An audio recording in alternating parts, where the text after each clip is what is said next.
reprocher à Delphine de Vigan d'écrire toujours le même livre, ni de forcer sur la note autobiographique.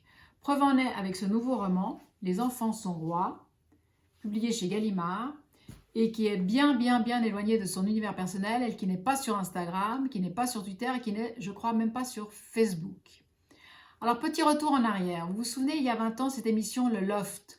Elle nous découvrait une face de la télé-réalité incroyable et elle nous montrait surtout que la France pouvait entrer chez vous en quelques secondes et tout connaître de vous.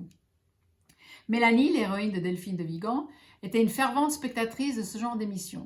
Aujourd'hui, elle est devenue adulte, elle est mariée, elle a 2 enfants et elle s'ennuie. Alors, elle décide de commencer à se filmer, à filmer ses enfants, comme le font souvent les parents, hein, à filmer les enfants qui grandissent, et puis elle les filme de plus en plus souvent. Elle se filme, elle filme son mari, elle filme leur vie, bref, elle met en scène toute leur existence.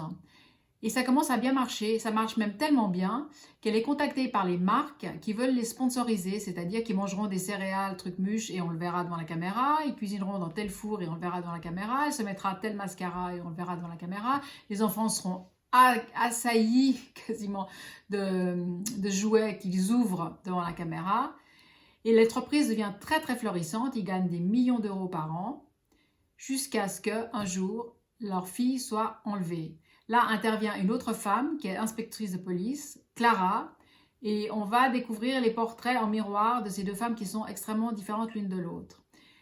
Dans la deuxième partie, que Delphine de Vigan situe dans 10 ans, elle s'interroge sur cette vie-là et surtout, elle se demande quels dégâts ont causé le fait d'être filmé comme ça, qu'a causé le fait d'être filmé comme ça 24 heures sur 24 ou presque, quels dégâts cela a causé sur la vie de famille, sur l'intimité, sur le couple et surtout sur les enfants qui n'ont rien demandé à personne et qui ont grandi perpétuellement sous l'œil d'une caméra.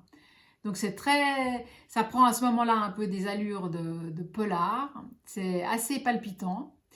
Et voilà, et surtout ce qu'elle nous démontre en fait, et je vous révèle rien en vous disant ça, c'est que contrairement à ce que le titre sous-entend, les enfants ne sont pas rois du tout. Voilà, donc je vous souhaite une bonne lecture et je vous dis à bientôt.